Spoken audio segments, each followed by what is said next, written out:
My husband left a note. I'm going to Turkey with my mom. You stay with my dad. He took our shared money, but I planned my revenge that turned their lives upside down. I arrived at my mother-in-law's for the holiday, just as we had arranged. I had pies in my hands and the expectation of a warm feast in my heart. But the house was empty, except for my husband's stepfather in a rocking chair and a note on the kitchen table. Went to Turkey with Vicky. You will stay with Victor, he needs you. I stood in the kitchen with that stupid note in my hands and could not believe it was all true. The house was empty, cold. No smell of food, no laughter, no music, nothing. Only an old rocking chair creaking in the corner, and in it, Victor, my husband's stepfather. He stared at me and waited, so calmly, as if it were all perfectly normal. Is he really in Turkey? I asked. Yeah, with Vicky, he replied. They left on Tuesday. I silently sat down on a stool. My head felt like it was stuffed with cotton, my heart was pounding somewhere in my throat, and I just sat there with that note in my hand. Went to Turkey with Vicky. You will stay with Victor, he needs you. This was written by Ian, my husband. They just dumped you, Victor grumbled, tossed you aside like ballast. This is not the first time for Ian. But his mother, Sarah? She said she would cook everything herself, that the whole family would gather. But now she is resting. In Turkey too. Spa, all that, he waved his hand. She said she was tired of all the worries. And no one warned me, I whispered. I thought we were together. I took out my phone. 5 missed calls. From Ian, no answer, no text message, no word. And here I was, like a fool, dragging myself from Chicago with pies, hoping for a celebration. Why are you surprised? Victor chuckled. They have it all planned out. You get the role of a caregiver, and they get the sun, the sea, and cocktails. I scrolled through my feed, trying to distract myself, and then a recommended photo popped up. Ian in front of a pool, in shorts, with a glass in his hand. Next to him, Vicky, the very same one, smiling as if they were on their dream vacation. The caption read, New life with Ian. Turkey, Antalya. I stared at the screen and could not move. Vicky was cuddling up to him, laughing. He was smiling, happy, as if I did not exist. She has been calling him for a long time, Victor said. For about 3 months now. Her voice is like an actress's in a TV show. I knew right away where this was going. Why did you not tell me? And who are you to me? He answered calmly. You are nobody to them. A wife is not family. I also thought Sarah loved me until my pension came. And then it was just lists, for medicine, for a caregiver. And in the end, I am my own doctor and cleaner. I said nothing, just opened my banking app. I wanted to make sure there was at least some money left in the account. We had been saving for a down payment on an apartment, putting everything aside together. And now, minus $6,000. Withdrawn 2 days ago, without explanation, without consent. He took everything, I whisper. They are probably spending it on Vicky, Victor shrugged. I am used to it. They have been taking from my accounts for years. Promises, words, but in reality, nothing. I stood up. Something in my chest felt like it had frozen. First, there was shock, then anger. But not the kind you see in movies where they break dishes, but a quiet, cold, firm anger. Victor, where's the nearest store? He looked at me and smirked slightly. Decided to stay? No, I decided not to run away, but to live like a human being. Since I have been left in charge here, it will be my way. He nodded. Well then, hold on tight. This is no resort. But if you are serious, I will help. I grabbed my bag and headed for the door. It does not get more serious than this, Victor. They think I am weak.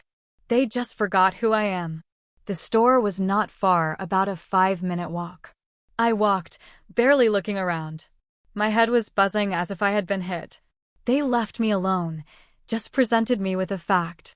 You are a caregiver now, you are in charge here, and they are off to the sea, to Antalya. Live as you please. I bought the essentials, chicken, potatoes, some vegetables, something for tea. I had almost no money with me, just some change in my pocket. The rest, Ian had withdrawn our joint money, every last penny. When I returned, Victor was already sitting at the table. In front of him was that same old folder, some papers, a pen. He was not even surprised that I had come back.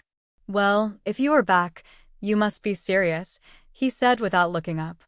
"I am not used to quitting, even when I am in shock myself," I replied and started to unpack the groceries. I started making dinner. I peeled potatoes, cut chicken, doing everything automatically. My hands worked on their own, but my thoughts were tangled. How long had Ian been deceiving me? Which moment in our life was real? "You know, you are not stupid," Victor said suddenly, just kind. "And kindness is taken advantage of these days." I silently continued to cook. "My Sarah was the same," he continued. "That is Ian's mother. All prim and proper, well-groomed, beautiful, a smooth talker. While I was healthy, she was ready to go to the moon with me. But as soon as I got sick, she started complaining. Oh, I am tired. Oh, my blood pressure. Oh, the ambulance." "She seemed kind to me," I said quietly. "We even baked pies together a couple of times." "Huh, that is her acting. As soon as the camera is off, she is a completely different person. You will see for yourself what she is like if they come back, of course." I put a pot of water on the stove and sat down across from him. He pushed the folder towards me and took out a few sheets. "You know, I do not just sit around. I write things down, I observe.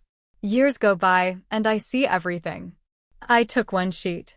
It had bank statements, regular withdrawals, for medicine, for care. He explained, "They bring me medicine once a month. As for care, I am my own nurse and doctor." "And the caregiver?" "There has never been a caregiver here. Sarah only told the neighbors about it." Next, I picked up a notebook. It had tables: who came, who did not, who forgot to bring food, who just remained silent for weeks. Every date, every episode. He even recorded when the heating was turned off in the house and no one called to see how he was. "You wrote all this yourself?" "And who else if not me? As you can see, they do not have time for me." He paused, then said quietly, "I have pancreatic cancer. Inoperable." Oh my God, I did not know. Well, I was not hiding it. It is just that no one asked. I clenched my hands. My heart was pounding hard. How long do they say? 3 months, maybe 2. But I am not going to just go away. I do not want them to tell stories later about how they took care of me, how they cared. They did nothing. He looked at me calmly. "And you are like a consumable for them. They took the money, dumped the father, and left you as a nanny.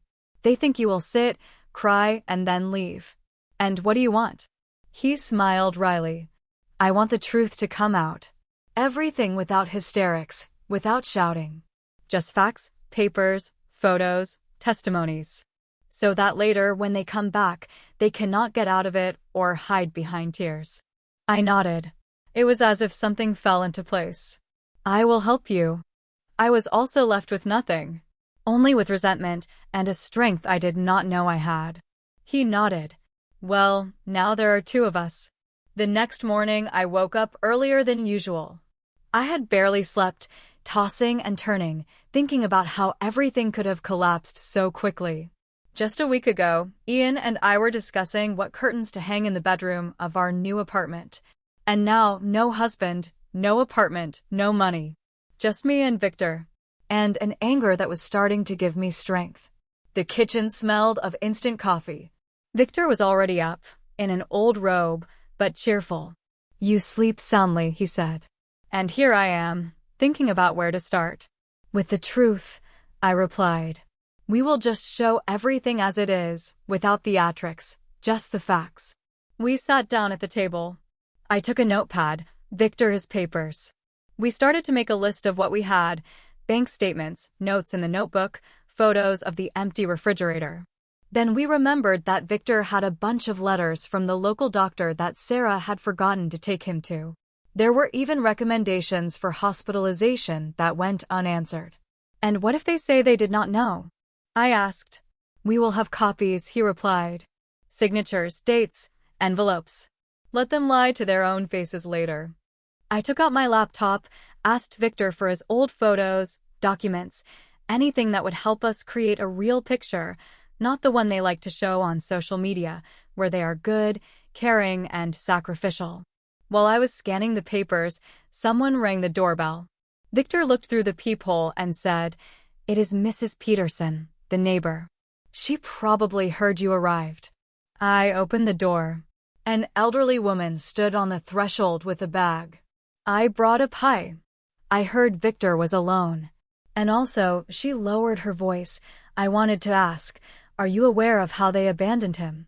"I am now," I nodded. "Do not worry about him. We will sort it out." She came into the kitchen, put the pie on the table, and quietly told me that a month ago she had seen Victor fall in the yard while Ian sat in the car and did not even get out. How Sarah had brushed her off when she offered help. How the neighbors had chipped in to buy Victor something for Christmas. I asked for permission to record her words. She was surprised, but agreed. I always said, the truth will come out sooner or later. After Mrs. Peterson, 3 more neighbors came by during the day. Someone brought pickles, someone just came to talk. And each with a story. One saw Victor sit without electricity for a week while his relatives were at the beauty salon. Another helped him with his medication, and another simply said, "We have known for a long time, we just did not know how to help."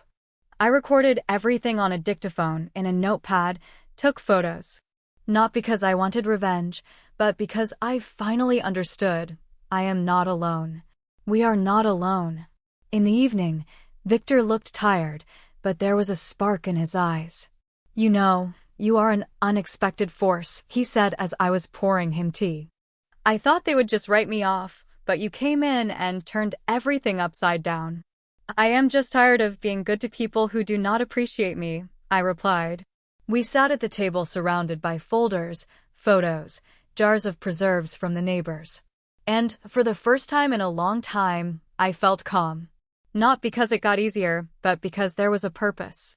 The next morning, Victor said, "It is time for us to put on a show. Since they are playing the caring family, we will play too." I looked at him in surprise. "What do you mean?" "I mean," he chuckled, "it is time to show them how bad I have gotten. Otherwise, they will say they did not know, that nothing was wrong." Victor called an old acquaintance of his, a pharmacy worker who used to supply palliative care patients. A couple of hours later, a man named Walter arrived, looking like an ordinary pensioner, but with strong hands and dark circles under his eyes. He brought a portable oxygen tank and 4 drip, empty vials for injections, and even a few fake prescriptions. "Theater," he said, laying everything out on the table. "Looks real on the outside, but nothing inside.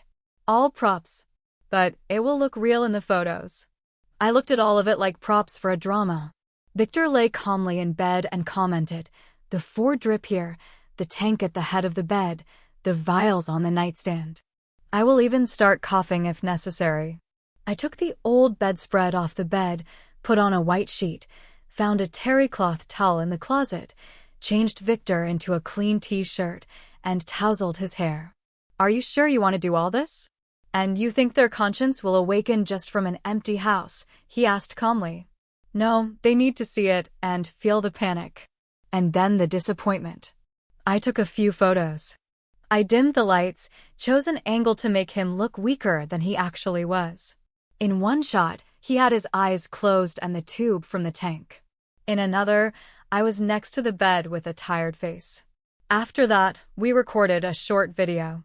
I sat by the bed, Victor was breathing heavily, and I said to the camera, "Victor is not well, his temperature is rising. I am doing everything I can.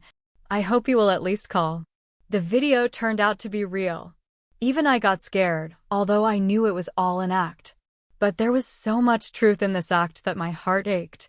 We sent the video via WhatsApp to Ian. He read it and nothing. No answer, no call. Then to Sarah. Half an hour later, a dry emoji reaction came, a smiley with a triangular frown. I showed it to Victor. He smirked. "There is your family for you." They did not even call. Maybe they think you are pretending, I suggested. Even if they did, normal people would have come. But let them live with it now. Later, I called my friend, Lena, and told her what had happened. At first, she thought I was joking. Then she cried. Are you serious? He just left you with a dying man. Yep. And he is with his mistress in Turkey. You are amazing for not running away. I probably could not have. I am no hero. It is just, if not me, then who? That evening, Victor and I were drinking tea in the kitchen. I looked at him, thin, gaunt, but still with a spark in his eyes. You know, he said, you are, strangely enough, closer to me than family. You did not hide, you stayed. And you are the first person in a long time who saw the real me without the facade. He sighed. Well, the rehearsal is over. Tomorrow is the main act. On Sunday, I woke up early. I had slept restlessly, as if I was expecting something and knew it was close. The room was quiet. Victor was sleeping deeply, his breathing shallow but even. I covered him with a blanket, went to the kitchen, and made myself tea. Everything was ready. The documents were arranged in folders, photos printed, the dictaphone with witness recordings charged. On the table was a letter from Victor written by him by hand. He asked me to read it aloud if he could no longer do it himself. I had reread it 20 times. There were no tears, no complaints, only the truth, steady, calm, and unadorned. By lunchtime, Victor was awake. He looked tired. His face was gray, his lips dry. But his eyes were clear. Today, he asked quietly. Yes, they're arriving in the morning, so they will be here by evening. He nodded and was silent for a moment. If you want, you can leave. This will not be a conversation, it will be a war. I will not leave. I have come this far and I will not back down. He smiled weakly. Then give me a proper shirt. The final touch to the performance. I helped him wash up, change, and sat him in the armchair by the window. The room was tidy. In the corner, the medical corner, was neatly set up with the oxygen and vials. On the nightstand were the photos from the sea, where Ian and Vicky were embracing. Next to them was a photo of Victor, taken yesterday, him in bed, eyes closed, me next to him, tired, with a tormented face. Around 5 in the evening, a car pulled up. First, the sharp squeal of a suitcase on the asphalt, then Sarah's voice, the house looks the same. Even the windows are closed. I hope he is not suffocated in there yet. I stood in the doorway, in a black turtleneck, with my hair pulled back. No tears, no emotions, just watching. Ian entered the house first, followed by Sarah and Vicky, all in white, as if from a sunscreen ad. They stopped when they saw me. You are here? Ian mumbled. Yes, and here you are, finally. And where's Victor? Sarah asked, looking around the room. There, I nodded towards the living room, waiting. He is very ill. What do you mean, ill? Ian became wary. Just what I said. He asked me to give you one letter. I went to the table, took the envelope, and handed it to Ian. Without opening it, he gave it to Sarah. She began to read aloud. Victor wrote simply. He reminded them how they had left, how they had forgotten about him, how money was withdrawn from his account for medicine that was never bought, how they did not bring food, did not answer his calls, and how he had recorded it all. Not for revenge, but so that no one could later say, we did not know. While she was reading, I turned on the dictaphone. On the recording were the voices of the neighbors. Mrs. Peterson telling how he fell in the yard, Mr. Johnson saying how Victor lived without electricity for a week. This is all a setup. Ian barked. You set it all up. At that moment, Victor came out of the room. Slowly, leaning on a cane, but firmly. And you thought I was already dead? You wish. He came closer. Here is the thing, Ian, you are not just a coward, you are a traitor. And you're no longer my son. Sarah sat down on the sofa, pale. Vicky took a step back, towards the door. Well, fine, Ian mumbled. You have nothing anyway. The house is ours, everything is ours. I went to the dresser and took out the last folder. You are mistaken. The house is registered to Victor. And according to the new will, I am his trustee. He was stunned. And who are you anyway? He yelled. You are nobody. You are mistaken, Ian, I said quietly. I am the one who stayed when you ran away. After my words, a heavy silence fell in the room. Ian looked at me as if he were seeing me for the first time. You orchestrated all this? He whispered. No, I replied, you orchestrated it. I just did not let you cover your tracks. Sarah stood up abruptly. This is all illegal. We will sue. Victor just chuckled. Go ahead. But first, explain where my pensions for the last 3 years went. And why there are prescriptions at the pharmacy that no one ever picked up. I took out my tablet and played the video.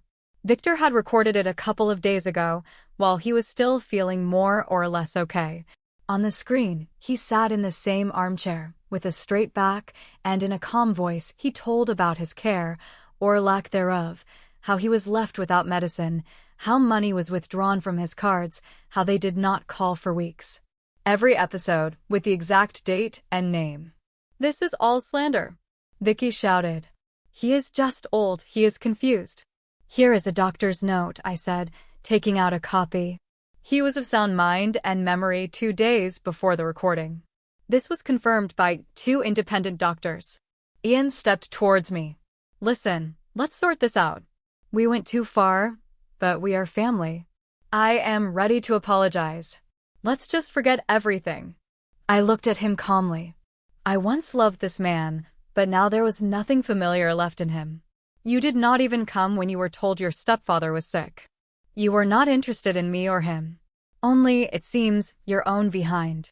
Apologies are empty words now. He fell silent. And what about you now? Sarah sneered. You think you will take the house, the money? Dream on. He is old, he decided to use you. You are not family.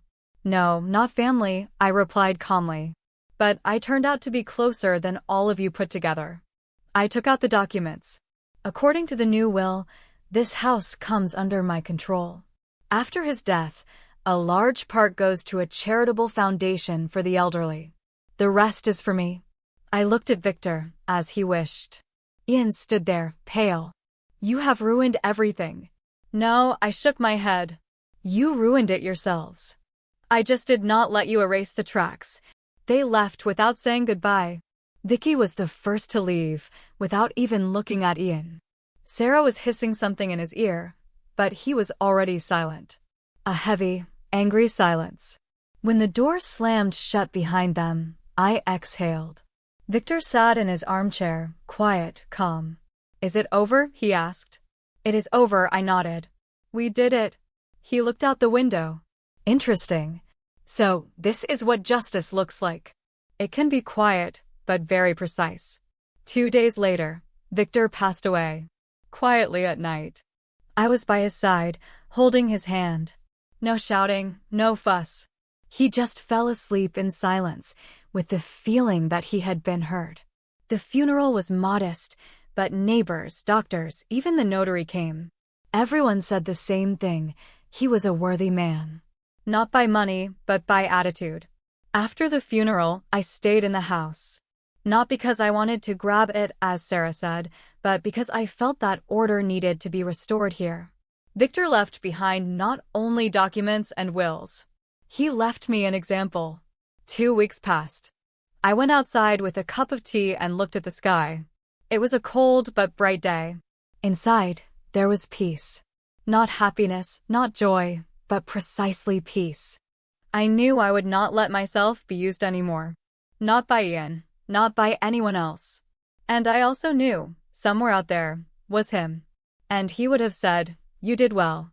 We did it together."